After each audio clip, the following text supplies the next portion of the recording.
कल्पना कीजिए ऐसा संसार जिसमें युद्ध नहीं, ऐसा संसार जो रोने और नफरत से आजाद है। कोई गरीबी नहीं, जहां पर हर एक के पास अपना घर है। ऐसा संसार जहां पर प्राकृतिक विपदाओं का अस्तित्व नहीं। कल्पना कीजिए ऐसे संसार की जिसमें कोई अन्याय या धोखा नहीं है। ऐसे जीवन की कल्पना कीजिए जिसमें न कोई चिंता न कोई डर है। ऐसा समय तो आ रहा है जब संसार सिद्ध एकता को जान पाएगा। एक दिन आपको मुश्किलें सहनी नहीं पड़ेगी, लेकिन आप सिद्ध शांति और आनंद का जीवन जिएंगे। और वो दिन जैसे आप सोचते हैं उससे भी पहले शुरू होगा। यही तो है मिलेनियम, आने वाला सुनहरा युग। आज डॉक्टर डेविड जर्मया अपने संदेश में मिलेनियम की एक झलक दिखाते हैं। राजा यीशु बस कुछ पलों में यही तो आ रहा है, आज दिशा परिवर्तन में। दिशा परिवर्तन देखने के लिए धन्यवाद। और आइए अब डॉक्टर जर्मया से संदेश सुनते हैं। राजा यीशु। 2011 के क्रिसमस ब्रॉडकास्ट में एक रानी ने कहा कि यीशु तो डर से भरे हुए संसार में पैदा हुए। स्वर्गदूत ने चरवाहों को डरा दिया, लेकिन उसकी आवाज में आशा थी। डरो मत, क्योंकि देखो मैं तुम्हें बड़े आनंद का सुसमाचार सुनाता हूँ जो सब लोगों के लिए होगा कि आज दाऊद के नगर में तुम्हारे लिए एक उद्धारकर्ता जन्मा है। यही मसीह प्रभु है। और इसी संदेश में उसने कहा कि इतिहास की लेंस से ही हमें आज के मतभेदों को देखना होगा, और यही हमें कल के लिए आशा देता है। जो कहा मुझे पसंद है, पर बस एक शब्द बदलना चाहूँगा। मैं सलाह देना चाहूँगा कि भविष्यवाणी की लेंस से ही हमें आज के मतभेदों को देखना चाहिए, और यह हमें कल के लिए आशा देगा। इतिहास महत्वपूर्ण है, इस पर कोई सवाल नहीं। मसीह विश्वास तो ऐतिहासिक तथ्यों में जड़ पकड़े हैं। यीशु का जन्म, मृत्यु, गाड़ा जाना और पुनरुत्थान तो इतिहास की बात है। मजबूत इतिहास है, कोई भी पीछे देख सकता है। केवल वही जो कि सच में भविष्य में देख सकते हैं। ये वो है जो वचन का अध्ययन करते हैं, और जो कुछ भी परमेश्वर ने वचन में कहा है इस बाइबल में, वो हमें बताते हैं कि एक दिन क्या होने वाला है। और वही यीशु जो मर गए और मुर्दों में से जी उठे, वो फिर से आएंगे और इस संसार में राज्य करेंगे। और वो तो किसी भी रानी से बहुत ज़्यादा समय तक राज्य करेंगे। ये रानी तो सिंहासन पर विराजमान थी लगभग 70 साल और 214 दिनों तक। लेकिन राजा यीशु आ रहे हैं कि 1000 साल तक सिंहासन पर विराजे। ये बात आपको अच्छी लगेगी कि आज मैं यहाँ पर अपने राजा के बारे में गर्व से कहने आया, कि राजा यीशु के बारे में गर्व से कहूँ, क्योंकि वो मेरे राजा हैं। और मसीह की वापसी और उसके राज्य के बारे में समझना, और जब वो इस पृथ्वी पर आएंगे तो क्या होने वाला है, ये कल के लिए हमें बहुत बड़ी आशा देता है। जब हम देखते हैं कि आज क्या हो रहा है अमेरिका, यूरोप, रशिया और चाइना में, तो हम जानते हैं कि हमारे समय का इतिहास भविष्यवाणी की दिशा में आगे बढ़ रहा है। शायद हम जैसे जानते हैं उससे बहुत ही जल्दी ये पूरा संसार राजनीतिक नियंत्रण में होगा। यदि यीशु आज ही रैप्चर में आ जाए तो फिर बस 7 साल के बाद हम उसके राज्य में उसकी सेवा करेंगे और सारी पृथ्वी पर राज्य करेंगे। केवल यरूशलेम नहीं, केवल इस्राएल ने, लेकिन पूरी पृथ्वी पर। बाइबल यीशु को केवल उद्धारक के रूप में ही नहीं बताती है, केवल मसीहा के रूप में ही नहीं, केवल मित्र के रूप में ही नहीं, लेकिन यीशु हमारे राजा हैं। और अभी इस समय वो तो पहले से सिंहासन पर विराजमान हैं, अपने स्वर्गीय पिता के बाजू में हमारे लिए विनती कर रहे हैं। लेकिन बाइबल हमें बताती है कि अब हम उसे अपने हृदय में राजा के रूप में बसाते हैं, और एक दिन सच में वो पूरी पृथ्वी के ऊपर राजा हो जाएंगे। मैं आपको बताना चाहता हूँ महिमा और प्रताप और सामर्थ और अधिकार हमारे राजा यीशु और उसके राज्य के बारे में। वो छुड़ाने वाले राजा है, और हम बाइबल में देखते हैं कि उसे किस तरह से बताया गया है। ये सीधा वचनों में से है। चलिए ये सारे नाम मैं यहाँ पर बताता हूँ, क्योंकि ये सब दिलचस्प हैं। सबसे पहले बाइबल यीशु के बारे में कहती है कि ये तो यहूदियों का राजा है। ये दिलचस्प है क्योंकि ये तो बाइबल में पाया जाता है यीशु के जन्म के समय और उसकी मृत्यु के समय। याद है, यीशु के जन्म के समय बुद्धिमान लोग आए थे। यहूदियों का राजा जिसका जन्म हुआ है, हम जानना चाहते हैं कि यहूदियों का राजा कौन है। और फिर उसकी मृत्यु के समय ये तो चर्चा हो रही थी। जब यीशु पिलातुस के सामने खड़े हुए तो उस गवर्नर ने उससे पूछा, क्या तू यहूदियों का राजा है? और यीशु ने कहा, तू आप ही कह रहा है। पिलातुस ने अपने सामने की भीड़ से ये पूछा, क्या तुम चाहते हो कि मैं तुम्हारे लिए यहूदियों के राजा को छोड़ दूं? और फिर उसने कहा, तो जिसको तुम यहूदियों का राजा कहते हो उसको मैं क्या करूं? और उनका प्रत्युत्तर था, उसे क्रूस पर चढ़ा दे। और पिलातुस ने यीशु को क्रूसीकरण के लिए सौंप दिया और क्रूस पर चढ़ाने वालों को एक अजीब सी आज्ञा दी। उसने कहा कि मैं चाहता हूं कि तुम एक दोष पत्र लिखो और उसे उस क्रूस के ऊपर लगा देना। ये यहूदियों का राजा है। यह हमारे प्रभु का शीर्षक था उसके जन्म में और उसकी मृत्यु में, जिसे कहा मजूसियों ने, मैजिस्ट्रेट ने, भीड़ ने और क्रूस पर मजाक उड़ाने वालों ने और आखिरकार स्वयं स्वामी ने भी। बाइबल हमें यह भी बताती है कि वो इस्राएल का राजा है। बिल्कुल इसी तरह से यूहन्ना 1:39 में नतानियल ने कहा, हे रब्बी, तू परमेश्वर का पुत्र है, तो इस्राएल का महाराजा है। और जब खजूरी के रविवार को स्त्री और पुरुषों ने यीशु के यरूशलेम में आने का उत्सव मनाया, उन्होंने यही गाया, होसन्ना, धन्य है इस्राएल का राजा जो प्रभु के नाम से आता है। 5 दिन बाद में जैसे यीशु ने गोलगथा पर दुख उठाया, उसके एक शत्रु ने गुस्से में आकर इस तरह से कहा, ये तो यहूदियों का राजा है, अब क्रूस पर से उतर आए तो हम उस पर विश्वास करें। इसके और दूसरे वचनों के अनुसार यीशु ही केवल एकमात्र हैं जो सही और अनंत काल के लिए दाऊद के सिंहासन के वारिस हैं। वो इस्राएल के राजा हैं। वो यहूदियों के राजा हैं और इस्राएल के राजा हैं। और बाइबल हमें बताती है, जो मुझे पसंद है वो राजाओं के राजा हैं। प्रकाशित वाक्य में इसकी बहुत ही सुंदर तस्वीर है। उसके वापसी के पहले स्वर्ग में यीशु के बारे में बताती है। उसके वस्त्र और जांघ पर ये नाम लिखा है, राजाओं का राजा और प्रभुओं का प्रभु। भाइयों और बहनों, हम परेशान संसार में रहते हैं, इस पर कोई विवाद नहीं, संदेह नहीं, हम अच्छे से जानते हैं। आज के कोई भी राजनीतिक नेता या अगुवे, न विलन न कोई और, वो सबसे महान अधिकार नहीं पाएंगे, यहाँ तक कि आने वाला एंटीक्राइस्ट भी नहीं। सब चूक जाएंगे, सब असफल होंगे, क्योंकि केवल यीशु मसीह ही राजाओं के राजा और प्रभुओं के प्रभु हैं। एक दिन हर घुटना टिकेगा और हर एक जीभ अंगीकार करेगी कि मेरे राजा तो राजाओं के राजा हैं और प्रभुओं के प्रभु हैं। और फिर एक बात है जो लोगों को हैरान कर देती है उस राज्य, उस मिलेनियम, आने वाले सुनहरे युग के बारे में, कि ये केवल मध्य पूर्व में ही नहीं होगा, लेकिन जब यीशु यरूशलेम में सिंहासन पर विराजमान होंगे तो पूरे संसार पर राज्य करेंगे। वो तो पृथ्वी पर होने वाली हर एक बातों के लिए इंचार्ज होंगे। इसलिए उसका चौथा शीर्षक है, सारी पृथ्वी का राजा। भविष्यवक्ता जकरिया हमारे प्रभु के लिए शीर्षक को जोड़ता है। जकरिया इस तरह से कहता है, तब यहोवा सारी पृथ्वी का राजा होगा और उस दिन एक ही यहोवा और उसका नाम भी एक ही माना जाएगा। जब राजा यीशु सारी पृथ्वी के राजा होंगे तो हर एक घुटना टिकेगा और हर एक जीभ अंगीकार करेगी, वो सारी पृथ्वी पर राज्य करेंगे। और अंत में वो महिमा के राजा हैं। और ये आखिरी शीर्षक तो पाया जाता है भजन संहिता 24 में। भजन संहिता 24 में इस तरह से कहता है, हे फाटकों अपने सिर ऊंचे करो, हे सनातन के द्वारों तुम भी खुल जाओ, क्योंकि महिमा का राजा प्रवेश करेगा। वो महिमा का राजा कौन है? सेनाओं का यहोवा वही महिमा का राजा है। यह हमारे प्रभु के मिलेनियम के शीर्षक हैं। वो यहूदियों के राजा है, वो इस्राएल के राजा हैं, वो राजाओं के राजा है, सारी पृथ्वी के राजा हैं और वो महिमा के राजा हैं। केवल वही सच में महान हैं। वो हमारे मसीहा हैं, वो हमारे मध्यस्थ हैं, वो करुणामय दास हैं, नम्र शिक्षक हैं और निस्वार्थ उद्धारक है। लेकिन भाइयों और बहनों, कभी इस बात को न भूलें कि वो तो मसीहा राजा है। ये उसकी महानता बताता है। ये बताता है कि ये सबके इंचार्ज हैं, कि उसका वचन तो अंतिम वचन है। हमारी भावनाओं को और कोई स्थापित नहीं कर सकता। बस ये याद रखना कि स्वर्ग में हमारा एक राजा है जो इंचार्ज हैं।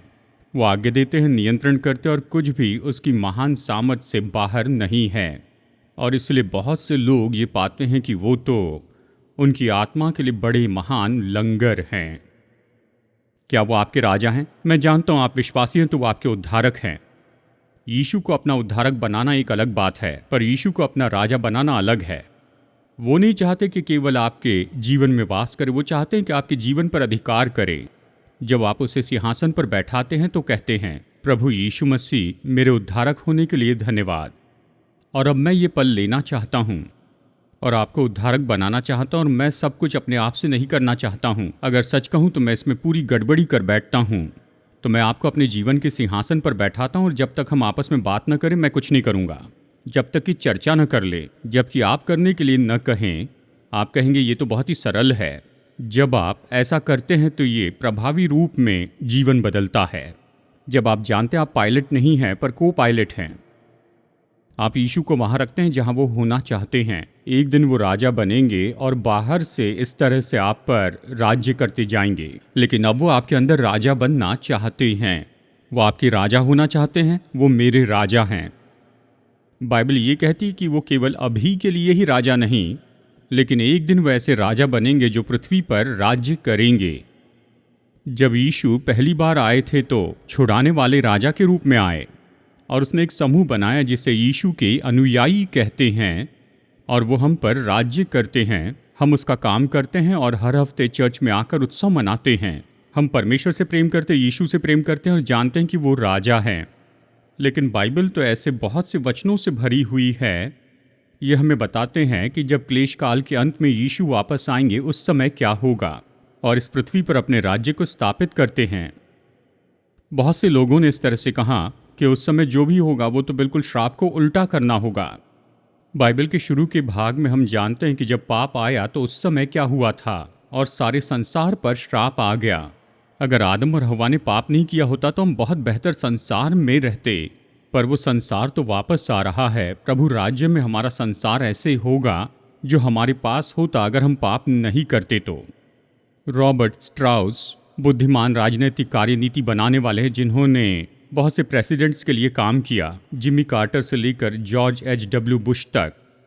हम जिस संसार में जीते हैं उसके बारे में दिलचस्प वाक्य कहा। उन्होंने कहा कि सरकार का हर एक व्यक्ति ये चींटियों के जैसे है उस लकड़ी पर जो नदी में बह रही है, और हर कोई ये सोचता है कि वो लकड़ी की अगुवाई कर रहा है, लेकिन वो तो बस बहाव में बह रहे हैं।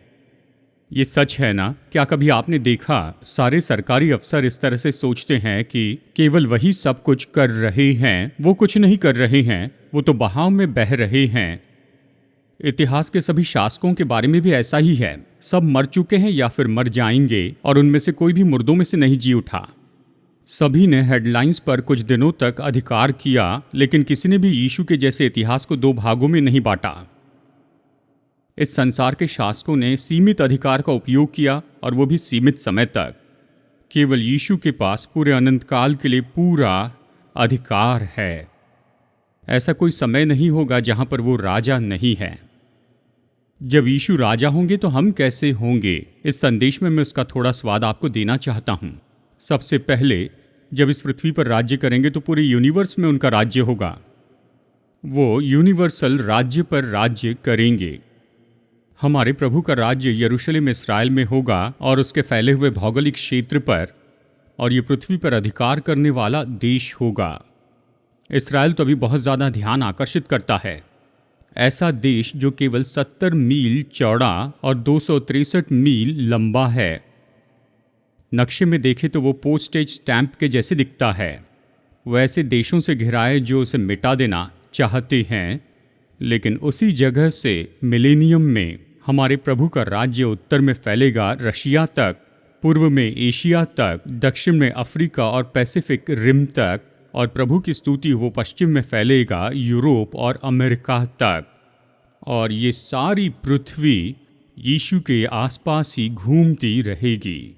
सारे देश उसका अधिकार स्वीकार करेंगे। हमें ये याद रखना होगा जब हम हेडलाइंस पढ़ते हैं, एक दिन ये सब कुछ पागलपन रुक जाएगा और फिर हमें उससे और निपटना नहीं पड़ेगा। तो उसका राज्य यूनिवर्सल है, वो सारी पृथ्वी पर राजा है, वचन यही कहता है। और फिर उसका राज्य तो शारीरिक है। ये राजा जिसका अपनी प्रजा के साथ में नज़दीकी संबंध होगा, और इसके बारे में इससे बेहतर कोई नहीं बता सकता। जैसे वो उन बीमारियों से निपटते हैं जो उसके राज्य में प्रवेश करेंगे, तब अंधों की आंखें खोली जाएंगी और बहरों के कान भी खोले जाएंगे। तब लंगड़ा हिरण की सी चौकड़ियाँ भरेगा और गूंगे अपनी जीभ से जय जयकार करेंगे, क्योंकि जंगल में जल के सोते फूट निकलेंगे और मरुभूमि में नदियाँ बहने लगेगी। प्रभु की ये अद्भुत उपस्थिति सब कुछ बदल देगी। बीमारियाँ तो नाश की जाएगी और ये सारी कमियाँ जो मैंने इस वचन में पढ़ी है उनका कोई अस्तित्व नहीं रहेगा। इसी भविष्यवक्ता ने दूसरी जगह पर इस तरह से कहा, वे घर बनाकर उनमें बसेंगे, वे दाख की बारियां लगाकर उनका फल खाएंगे। ऐसा नहीं होगा कि वे बनाए और दूसरा बसे, या वे लगाए और दूसरा खाए, क्योंकि मेरी प्रजा की आयु वृक्षों की होगी और मेरे चुने हुए अपने कामों का पूरा लाभ उठाएंगे। तो ये राज्य यूनिवर्सल होगा, ये शारीरिक होगा और फिर अवश्य यह आत्मिक होगा। उसका राज्य तो आत्मिक जागृति का समय होगा। शैतान, जैसे आप जानते हैं, वो तो बंधा होगा और यीशु नियंत्रण करेंगे, और हम देखेंगे कि बड़ी जागृति आई जो कि इतिहास में कभी नहीं थी। जकरिया के अनुसार पूरा इस्राएल देश यीशु की ओर वापस लौट कर आएगा। जकरिया 12 कहता है, मैं दाऊद के घराने और यरूशलेम के निवासियों पर अपना अनुग्रह करने वाली और प्रार्थना सिखाने वाली आत्मा उंडेलूंगा। तब वे मुझे ताकेंगे, अर्थात जिसे उन्होंने बेधा है। उस समय दाऊद के घराने और यरूशलेम के निवासियों के लिए पाप और मलिनता धोने के निमित्त एक बहता हुआ सोता फूटेगा। मिलेनियम के समय में अभी जो कुछ भी चल रहा है वो तो फेर दिया जाएगा। अभी क्या चल रहा है? कई साल पहले जब मैंने प्रचार शुरू किया, मुझे ये कहना चाहिए कि वहाँ पर सामान्य समझ थी और सराहना और आदर था प्रभु की बातों के लिए। ऐसे भी लोग जो कि ईसाई नहीं थे, वो ऐसे लोगों की सराहना करते थे। परमेश्वर के लिए आदर था और विश्वासियों के लिए आदर था। कितने लोग जानते हैं कि अभी ये सच नहीं है? सच में पास्टर के रूप में मुझे एक बात सोचनी चाहिए, और इस कमरे में जितने भी शिक्षक हैं आपको भी ये सोचना चाहिए। आप अनुमान नहीं लगा सकते हैं कि बाइबल का ज्ञान और मसीहत का ज्ञान अभी विश्वासियों में है, क्योंकि बहुत से लोग ऐसे चर्च में जाते हैं जहाँ पर नियमित रूप में बाइबल सिखाई नहीं जाती, और आप वहाँ पर कुछ कहें और सोचे कि सबको पता होगा, लेकिन अच्छा होगा कि उसे समझाए, क्योंकि वहाँ पर बहुत से लोग हैं जो इसे नहीं जानते। इसलिए नहीं कि वो अनजान है या आपकी गलती नहीं है।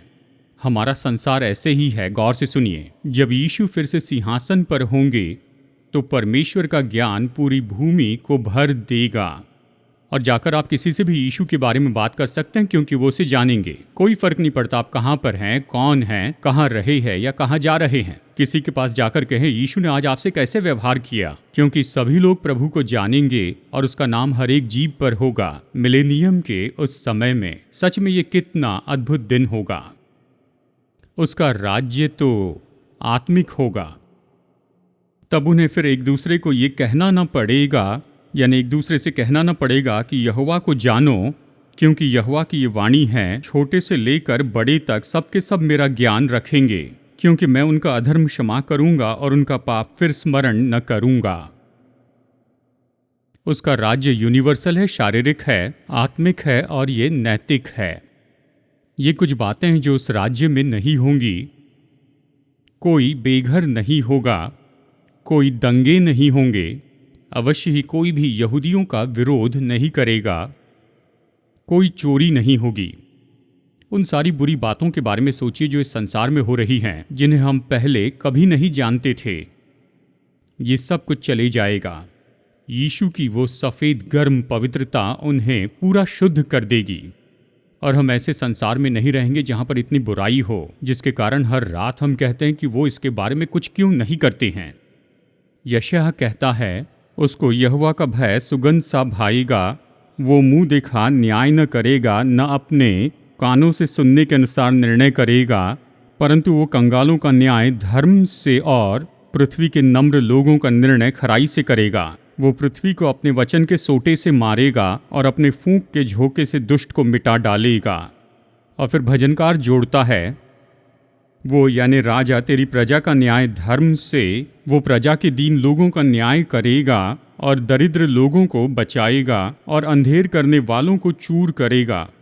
क्योंकि वो दुहाई देने वाले दरिद्र का और दुखी और असहाय मनुष्य का उद्धार करेगा और उनका लहू उसकी दृष्टि में अनमोल ठहरेगा। जब राजा यीशु सिंहासन पर होंगे तो देश और सारा संसार परमेश्वर के ज्ञान से भरा हुआ होगा और अंत में उसका राज्य अनंत काल का है।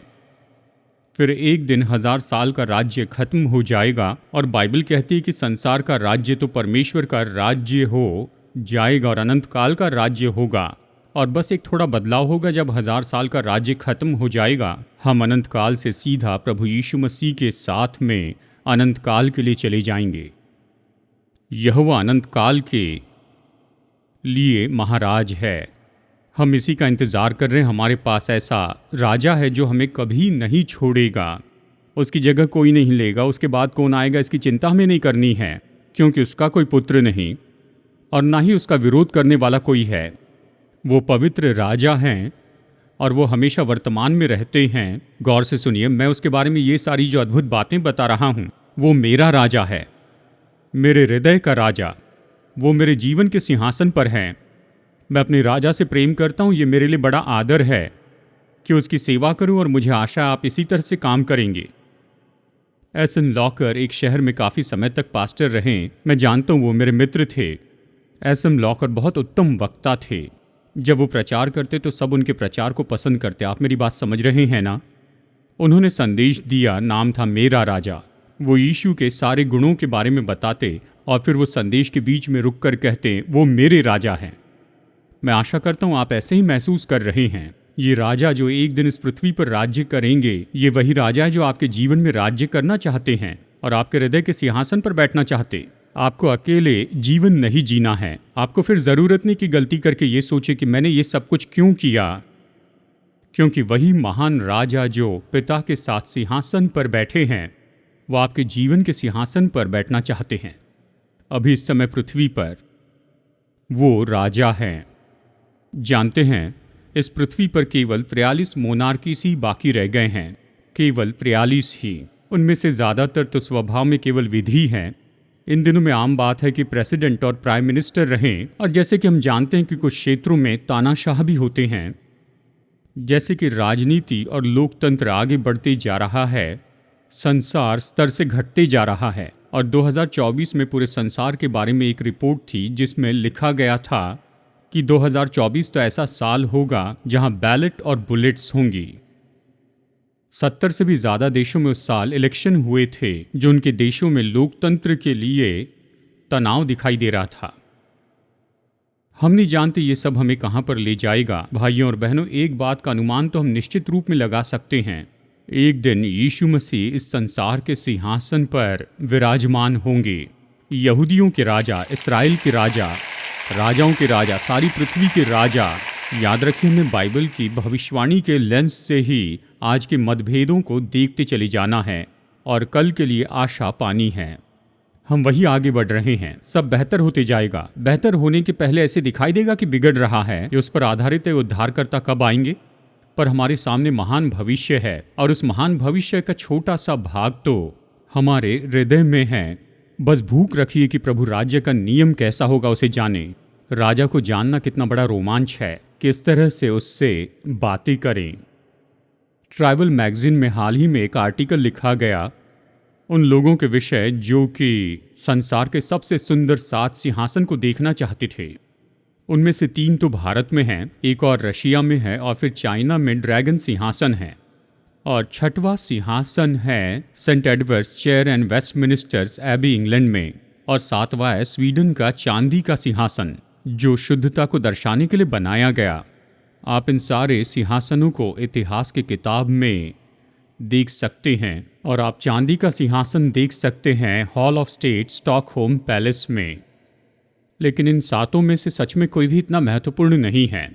कुछ केवल विधियों के समय में ही उपयोग किए गए थे, पर ज़्यादातर ये लोगों को देखने के लिए है, उन्हें आकर्षित करने के लिए है। उसकी महिमा घट गई है, सामर्थ चली गई है। मैं सोचता हूँ राजा यीशु के पास कैसा सिंहासन होगा। मैं ये बताकर ख़त्म करना चाहूँगा, उसका सिंहासन अभी बन रहा है, पर एक दिन उसके पास सिंहासन होगा यरूशलेम में, और ये सच में देखने लायक होगा। एक और सिंहासन के बारे में बताना चाहता हूँ जो सबसे ज़्यादा मायने रखता है। ये तो ऐसा सिंहासन है जो परमेश्वर ने हमारे हृदय में रखा है। यीशु मसीह के राजा के जितने भी शीर्षक हैं उनमें से सबसे ज़्यादा हमारे लिए व्यक्तिगत है जब हम कहते हैं, प्रभु आप मेरे राजा हैं, आप मेरे राजा हैं। मैं अपने हृदय का सिंहासन खाली करके आपको दे देता हूँ प्रभु। मैं चाहता हूँ आप मेरे जीवन में राज्य और अधिकार करें। मैंने इसे अपने नियंत्रण में रखकर बहुत सी गलतियाँ की और मुश्किल में फंस गया हूँ। माफ़ कीजिए कि मैंने सोचा कि मैं खुद अपना राजा बन जाऊँगा और मैं खुद अपनी शक्ति में आगे बढ़ना चाहता था। और जैसे इस पुराने हिम्न के शब्द हैं, मेरे जीवन के राजा, मैं आपको मुकुट पहनाता हूँ, महिमा आप ही की हो। जिस पल हम यीशु मसीह को अपने प्रभु के रूप में स्वीकार करते हैं तब हमारे अंदर में एक राज्य अभिषेक होता है। यीशु हमारे जीवन के राजा बन जाते हैं और हम उसे महिमा देते हैं। तो मैं आपसे विनती करता हूं कि आप यीशु मसीह को अपना राजा होने दें। आप कहेंगे कि मुझे बदल दे के बारे में क्या? आप उससे चर्चा किए बिना कोई भी काम नहीं करेंगे। आप कहेंगे नहीं ऐसा नहीं है, पर ऐसा ही है। हाँ, वो आपके जीवन के राजा हैं। आप उसकी प्रजा है। वो जानना चाहते हैं कि आपके जीवन में क्या हो रहा है।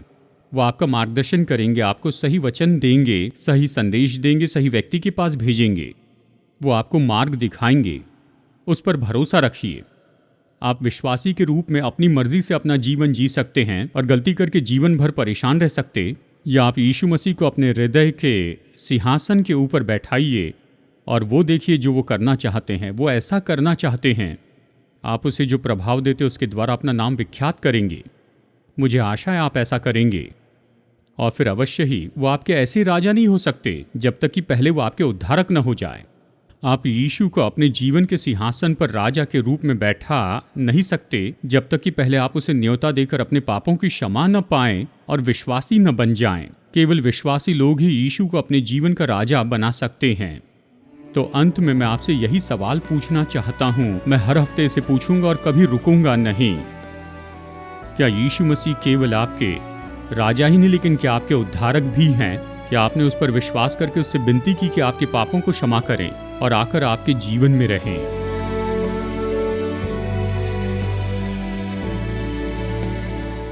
दिशा परिवर्तन में आज मेरे साथ जुड़ने के लिए धन्यवाद। जितना ज्यादा हम परमेश्वर के वचन का अध्ययन करते हैं उतना ज्यादा जानते हैं कि हमारे प्रेमी परमेश्वर हम में से हर एक के साथ व्यक्तिगत संबंध रखना चाहते हैं। अगर आप उसके साथ ये संबंध शुरू करना चाहते हैं तो पहला कदम है अपने पापों से पश्चाताप करें और प्रभु यीशु से विनती करें कि वो आपके प्रभु और उद्धारक हो जाएं। परमेश्वर का मुफ्त का उद्धार पाने का ये निर्णय लेने के बाद तो परमेश्वर के साथ मसीह यीशु में नई सृष्टि के रूप में आपकी यात्रा शुरू होगी। तो आज आपने अगर विश्वास का ये कदम उठाया है, मैं प्रोत्साहित करता हूँ दूसरे विश्वासियों को अपना ये निर्णय बताएं, या भरोसेमंद सेवकाई या लोकल चर्च को, और अपने इस नए विश्वास में उन्नति करते चले जाएं। जैसे आप प्रभु के साथ चलते हैं, परमेश्वर आपको आशीष दे।